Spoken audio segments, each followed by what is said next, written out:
from the United States, I Yes, think. Janice Young from Houston, Texas. I'm an Okay. environmental policy PhD student at Texas Southern University. Why are you here?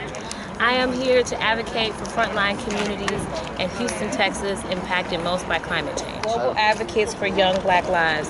A lot of polluting facilities and a lot of policies are not made to protect minority communities or minority youth in frontline communities. So a lot of times their schools are connected and next to polluting facilities, ultimately affecting their test scores as they do standardized testing, or a lot of times the emissions, their health effects, they're more likely 40% higher to have incidence of asthma than any other population or race. So I'm here to look for global advocates that advocate for young Black lives.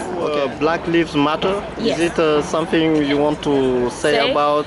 Absolutely. African Americans are the least polluting, but yet we suffer 30% more than any other race from climate change. So yet we have the least amount of policies and funding dollars to support our community. So we wanted to remind COP21 that Black Lives Matter.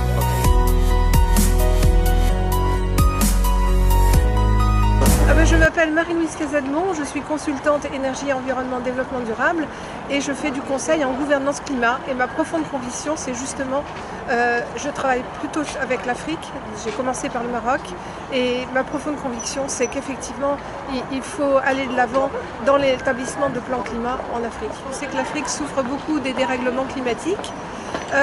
Ce qui compte quand même pour l'Afrique, c'est à la fois bien sûr de s'adapter à ces dérèglements climatiques, mais également de lutter contre les émissions de gaz à effet de serre dont on pense qu'elles sont responsables du dérèglement climatique. Pourquoi? Parce que pour l'Afrique, mettre au point des programmes d'atténuation des gaz à effet de serre, eh bien, ça lui permettra d'acquérir de nouvelles technologies et donc de renforcer son développement. Vous n'êtes pas de ceux qui disent qu'il faut laisser l'Afrique finir son industrialisation et de laisser les pays européens les contraintes aux pays européens occidentaux? Non, parce qu'il vaut mieux que l'Afrique prenne tout de suite les meilleures technologies pour son développement. Comme ça, non seulement elle sera donc exemplaire pour, elle évitera les dérèglements climatiques, mais en plus elle bénéficiera des meilleures technologies pour son développement. Vous savez, il y a des personnes qui considèrent que le climat, le réchauffement climatique, tout ça, ce sont des préoccupations de riches. Eh bien non, je pense que ce sont des préoccupations de tout le monde, et aussi pour les pays pauvres, parce que d'une part, ils subissent déjà les problèmes de réchauffement climatique, comme d'ailleurs aussi les pays riches, mais peut-être plus intensément.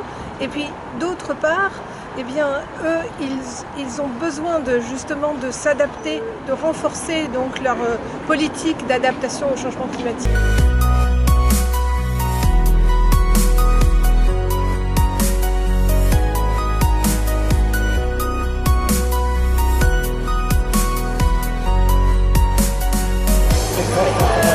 C'est que le changement climatique a aujourd'hui pas mal d'impact au Mali, et notamment dans la zone nord du pays, où on a la désertification qui s'accentue et la déforestation aussi qui s'accentue à l'intérieur du pays. Donc il y a pas mal d'impact du changement climatique au Mali, et dont il faut mettre en place des projets innovants qui permettront de résoudre ces problèmes-là. Okay.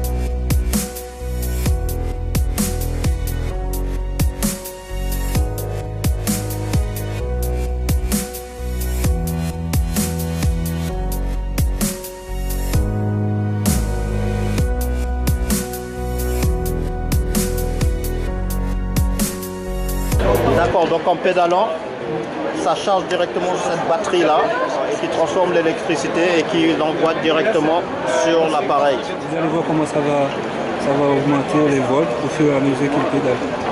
Donc au fur et à mesure qu'il pédale. Vous allez passer à 13 volts, 50.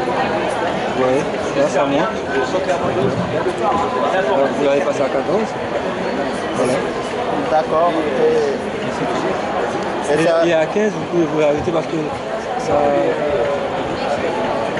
les batteries à 15 volts, en fait, pour l'instant, voilà, voilà, là c'est chargé, vous entendez le but. D'accord. Alors l'objectif pour nous, c'est de sensibiliser les gens sur l'écomobilité. Les gens n'utilisent pas forcément le vélo pour faire des petites courses. Donc nous, l'idée, c'est de leur dire, voilà, revoyez votre mobilité. Quand vous avez des petites distances à faire, utilisez le vélo, c'est bon pour la santé, ça fait aussi des économies d'énergie. Donc pour nous, voilà, ce stand, là, ces vélos, c'est plus pour montrer les possibilités des éco-gestes qu'on peut faire au quotidien.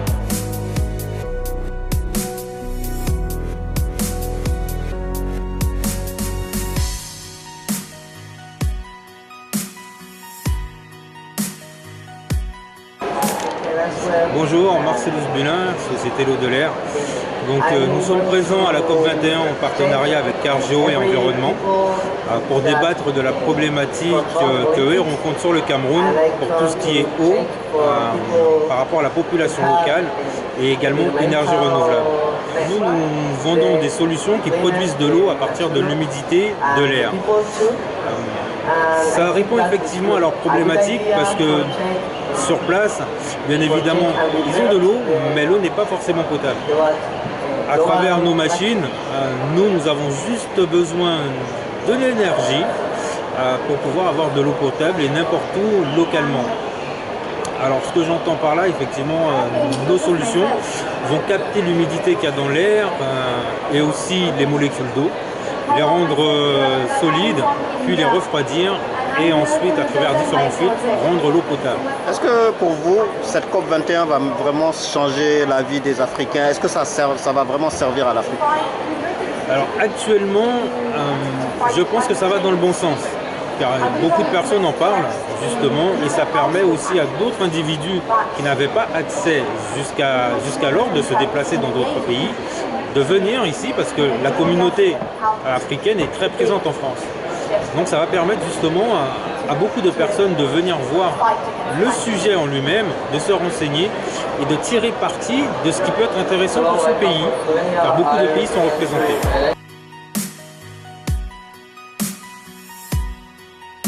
C'est de montrer également comment la jeunesse africaine se mobilise en tout cas pour contribuer efficacement à réduire les impacts du changement climatique avec les communautés. Nous sommes surtout présents sur l'axe énergie, changement climatique et surtout la mobilisation des jeunes et des femmes. Voilà, ça c'est des kits avec la promotion de l'énergie solaire. Ici c'est des projets au Niger par rapport à la valorisation de la balle de riz, l'efficacité énergétique.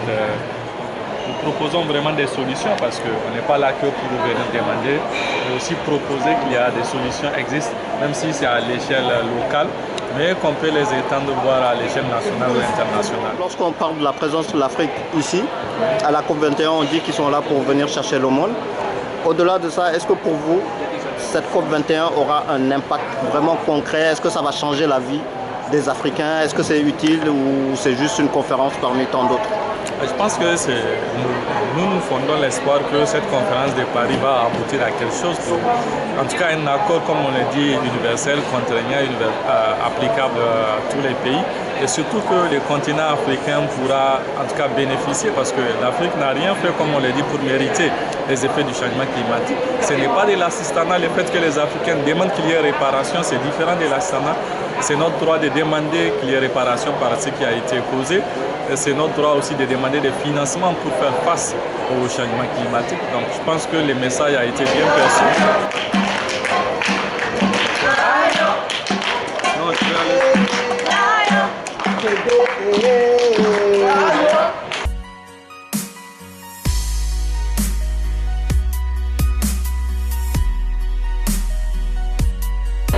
D'accord. Alors, vous êtes ici sur le stand de Terre d'École. Terre d'École est une association française qui a un projet, un premier projet qui est en Afrique et notamment au Congo, au nord de Brazzaville. Et donc, c'est la République du Congo.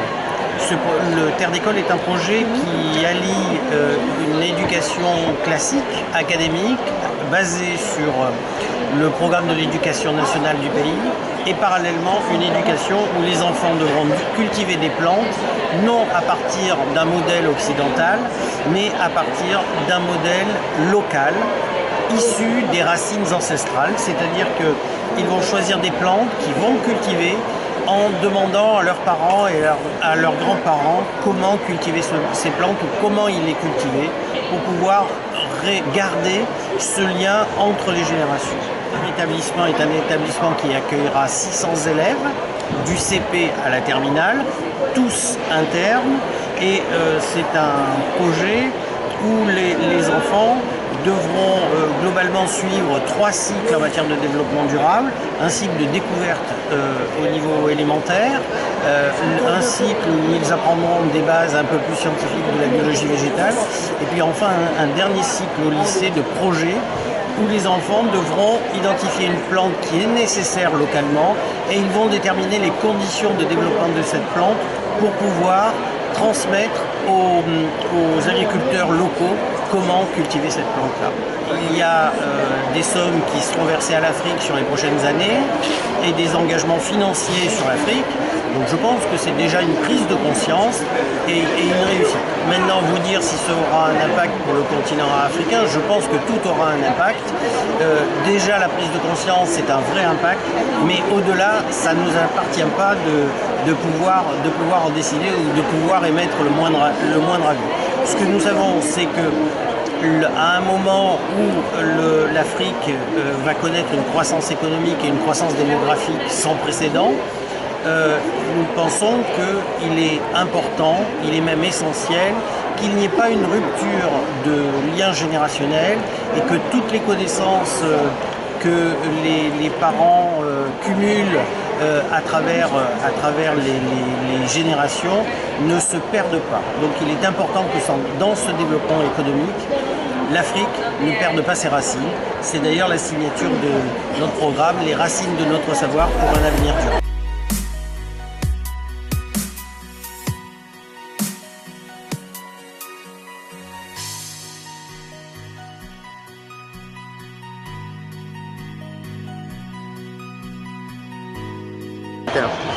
Bonjour, Coordination Sud, c'est la coordination des associations françaises de solidarité internationale. Donc nous, on représente en gros les ONG françaises qui interviennent soit ici en France, soit sur les terrains en solidarité dans des pays en développement, dont bien sûr de nombreux pays africains. Et nous avons 160 ONG membres, dont certaines interviennent en Afrique, mais pas toutes. Selon vous, au lendemain de cette COP21, ça changera quelque chose pour le continent africain? Alors, il y aura des conséquences pour le continent africain de ce qui va sortir de la COP21, forcément, soit dans un sens positif, soit dans un sens négatif. C'est-à-dire que si on arrive à trouver un accord qui est un accord suffisamment ambitieux et contraignant, qui permette de limiter le réchauffement climatique à 1,5 degré, si les pays se mettent d'accord, notamment pour financer l'adaptation dans les pays en développement, comme le Mali par exemple, alors il peut y avoir des conséquences positives pour le continent africain. A l'inverse, si les pays ne se mettent pas d'accord sur le réchauffement, enfin, pour limiter le réchauffement climatique à 1,5 degré, s'ils ne se mettent pas d'accord pour financer l'adaptation, s'ils ne se mettent pas d'accord par exemple pour limiter les énergies fossiles, ça veut dire que les changements climatiques vont s'accentuer et que les conséquences seront encore plus importantes pour les pays qui sont les plus vulnérables et notamment un certain nombre de pays africains. Je pense par exemple à toutes les villes qui sont en zone côtière, tous les endroits où il va y avoir des pluies encore plus importantes ou des sécheresses qui vont encore s'accentuer.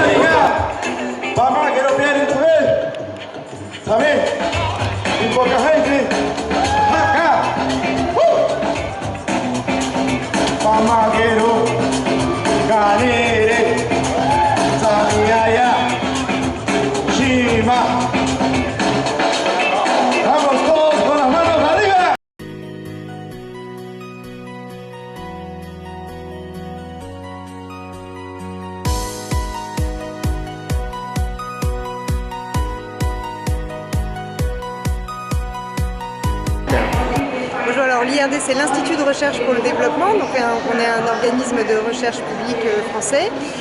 Donc là, on est présent à la COP21 parce qu'on a de multiples recherches autour de la problématique du climat. Donc le climat et l'environnement, le climat et la santé, le climat et l'économie. Donc on a plusieurs chercheurs qui interviennent lors de la COP21, lors de side events, de tables rondes, de conférences. Et donc ici, nous avons un stand où on présente toutes les recherches de l'IRD dans le domaine. Quelle est votre implication? Notre implication en Afrique, alors on a plusieurs représentations dans différents pays, au Sénégal, au Cameroun, en Afrique du Sud, plein de pays en Afrique. Également, on a des équipes de recherche en accueil dans des universités africaines avec de multiples partenariats. Et donc on travaille en collaboration avec des équipes de recherche de tous ces pays, donc voilà, pour unir les efforts sur la recherche autour du climat. Au lendemain de la COP21 aura un impact sur le continent africain ou ce sera une conférence comme une autre? Alors on l'espère, j'avoue que là j'ai peu d'éléments pour répondre à cette question, mais on espère.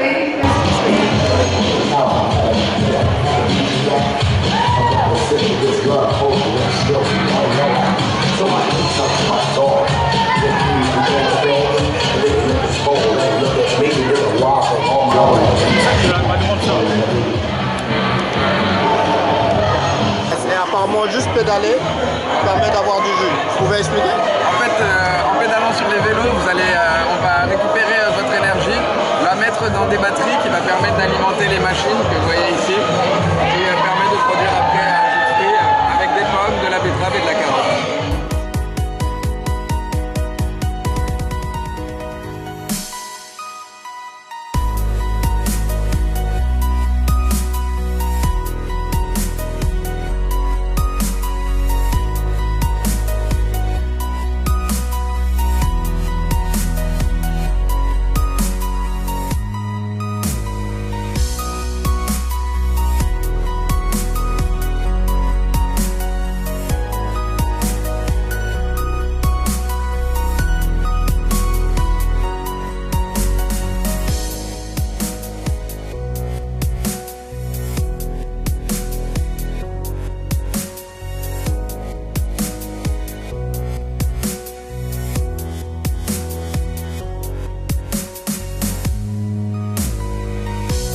RP Media, so welcome to RP Media. Thank you. So why are you here for the COP21? Thank you. So my name is Katie and I'm with an organization called CDP, it's Carbon Disclosure Project. And we are here because we are supporting cities that are representing that they're taking action on climate change. Your NGO have an impact in Africa? Yes, so in this infographic that I'm showing you right now, it demonstrates to you that there is a total number of African cities, is more than 10 African cities reporting in South Africa. Johannesburg is an example of a city that's taking aggressive action on climate change. And this represents the number of cities who report their energy mix to the organization. So we have many cities throughout the world that are taking action on climate change by reducing their reliance on fossil fuels. And this represents that the 4 cities reporting from Africa that more than about 50% of them are using hydro, which is a step towards reduction of climate emissions. COP21 here in Paris, do you think there will have an impact after this conference? Yes. In Africa. Yes, I think that there will be, Africa particularly is impacted by the risks from climate change, so there needs to be a significant investment for African cities not to be negatively impacted by climate change. And also you have a lot of good examples. Again, to use Johannesburg as a good example, they are introducing many aggressive climate actions, including financing. They have a green bond for financing, so it's a very interesting case that you can look to on the African continent as a good example of taking climate mitigation steps.